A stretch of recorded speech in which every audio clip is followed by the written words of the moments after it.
Hello, welcome to today's immigration tidbit. I get this question a lot, and the nature of the question indicates you think it's an easy win. Um, like, what if I said it takes a month? I think you would be thinking that in a month from now you're going to have an approved 601. Or if I said it took a year, you would think in a year it's going to take that long to get the win, and that's not the case. A waiver is discretionary, which means that the officer can say no, and the officer many times does say no. A lot of times people fill out this single form and say, please grant the waiver, I'm sorry, I won't do it again type thing.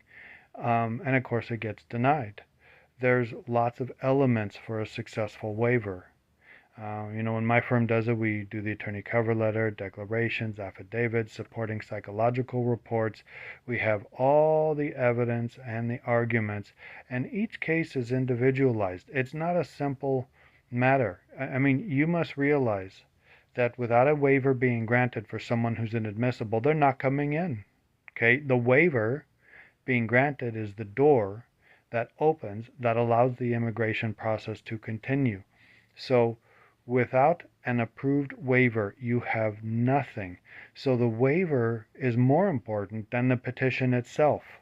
And it should be viewed as such so that you don't think that you can, just put together a few pages and just say you're sorry and think that it'll be granted.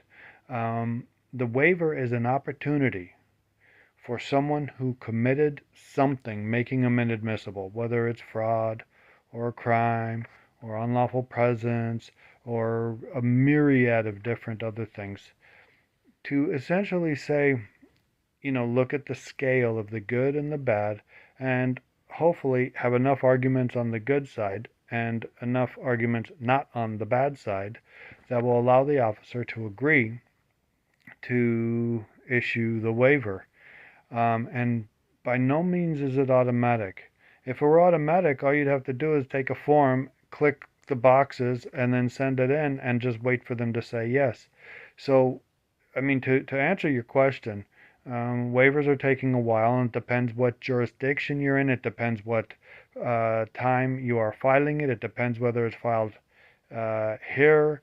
There's all kinds of things. So, normally 6 months to a year for a typical waiver, but more importantly, you need to make sure it's done right and not just worry about when the decision will come. Okay.